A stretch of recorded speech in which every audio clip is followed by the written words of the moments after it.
What's up, guys? Flippin' Steve shooting a video on the day to work, live drive format. This is a video, not a live drive.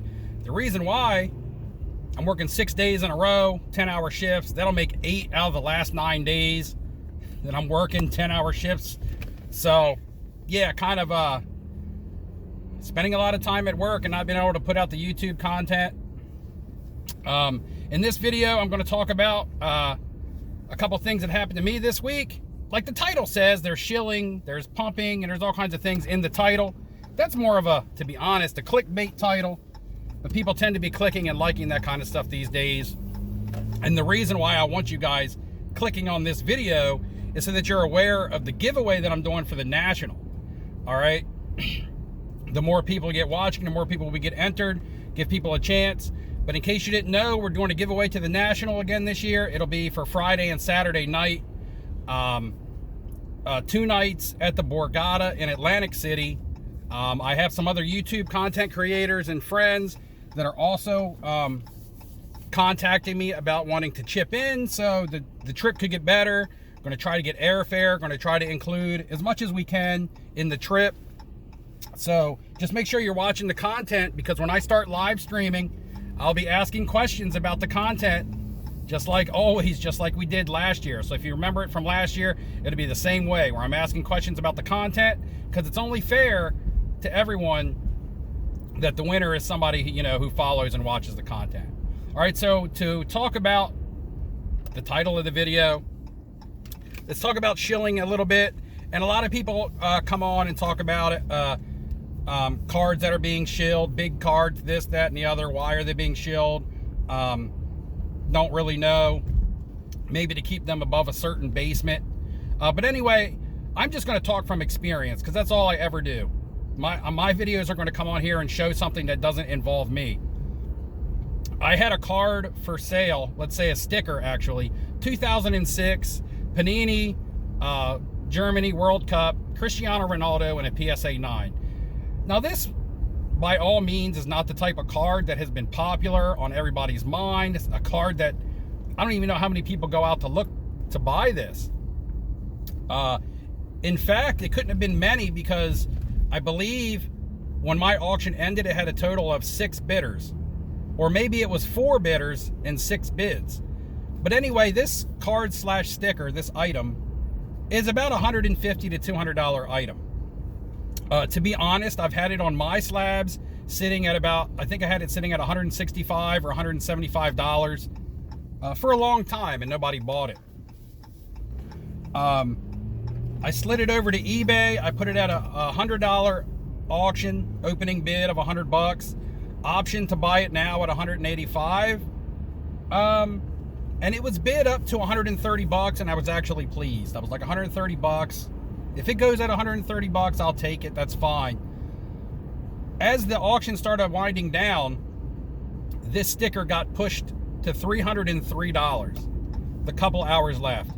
I immediately saw red flags. I was like, someone has pushed this, because this doesn't make sense with there currently being one on eBay at $199. So I looked at the bid history on my own item. I realized there was not one, but two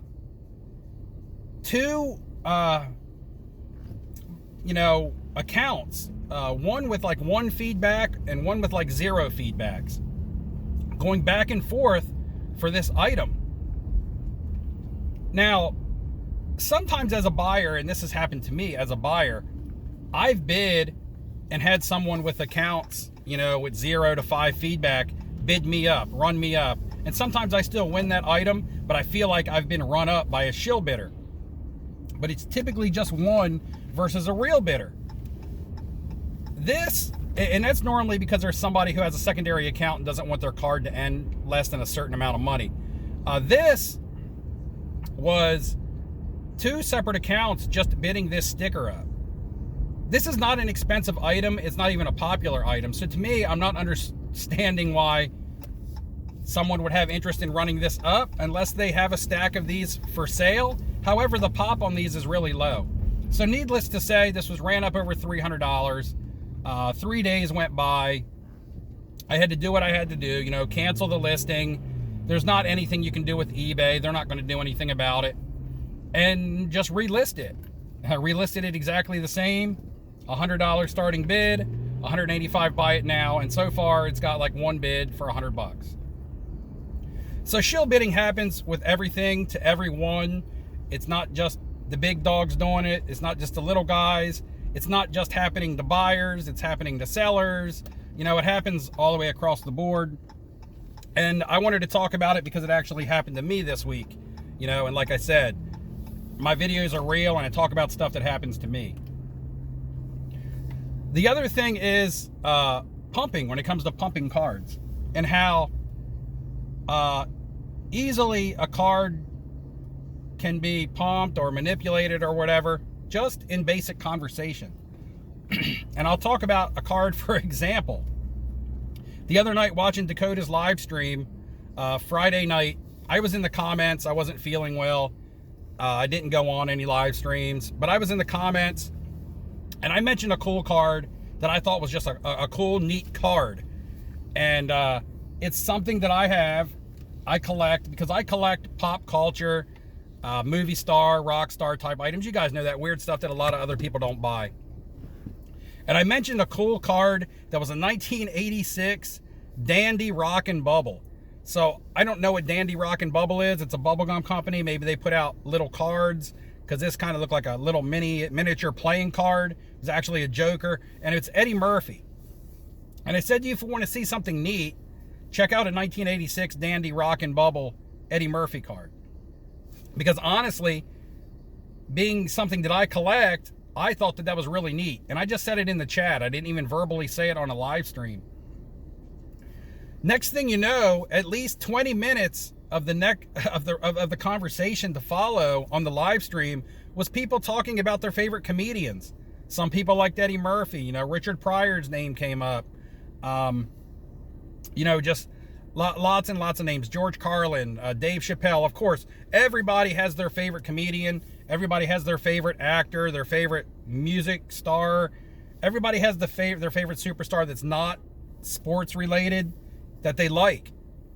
Again, that's actually why I think that some of this stuff is undervalued, because people tend to collect what they like and just aren't necessarily aware that maybe their favorite actor, actress, comedian, singer, rock star, whatever, have a card.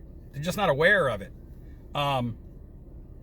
And case in point is I had a couple more of these Eddie Murphys on my watch list on eBay, and the next morning when I woke up, they had all been bought. Now, was it my intentions to talk about an Eddie Murphy card and have a couple people go out and buy some? Do I think it drives up the market value of them? No, I don't. Do I think that I pumped that card? No, I don't. I think I talked about something that I liked, and there was other people that liked it as well. You know, because you could tell by the chat that a lot of people were Eddie Murphy fans and didn't realize that Eddie Murphy had a card, and they went and bought that card, not very expensive, and whoever liked them bought them off eBay that night. Probably multiple different people. There wasn't many listings, and now they have an Eddie Murphy card for their collection. And it wasn't necessarily pumping a card and now people all of a sudden want it because they think it's a valuable item. It was talking about a card that I liked, and then people became aware that the card existed and was like, oh man, I'd like to have that. I'm an Eddie Murphy fan. So again, the fine lines between pumping and the fine lines between talking about something that you like and people just, you know, liking the same thing that you like, because a lot of people like the same things. People relate to each other. People relate to their favorite rock stars. People relate to their favorite movie stars. People relate to their favorite sports players. People relate to their favorite content creators, you know, whatever the case may be. And, you know, sometimes I see an item that someone talks about, like Merle World. He has a lot of great stuff. And I see an item and I'll be like, man, I didn't even know that existed. I would love to have that for my collection. So a lot of times it's more about people just becoming aware that a card exists, as opposed to thinking that, hey, this is going to be the next big thing, or this is going to be valuable. I didn't even know this existed, but I want it for my collection. It's kind of a lot of times a thought. All right, guys, tell me what you think in the comments below. Make sure you follow me on Instagram because we are doing the national giveaway. Yes, I repeat, giveaway to the national Friday and Saturday night, 2 nights at the Borgata, and the giveaway package is growing.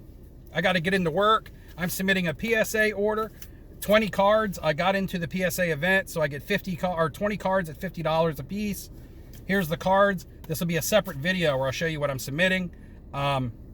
Make sure you subscribe and turn on those notifications so you don't miss the content, so that you can answer questions when we go live and start getting people entered. And tell me what you think below about, have you had anything happen to you as far as shilling goes? You know, not just what you see. Don't talk about what other videos talk about. We all know about the Patrick Mahomes and things like that. But have you had anything happen to you? And again, what is a card out there that you like that you don't think a lot of people are aware of that exists, that you might actually own? Whether it be an old baseball card from a food company, or, you know, a pop culture card, or a Disney card or something. You know, comment below something that's cool, or comment your favorite person in pop culture below, and ask if they have a card, and maybe I can help you locate it. All right, guys, that's all I got for you today. Take it easy. Going into work, got a bunch of days ahead of me, got some hours to get under my belt, and then I'll have a couple days off, shoot some more videos. Take it easy, guys. See you on the next time around.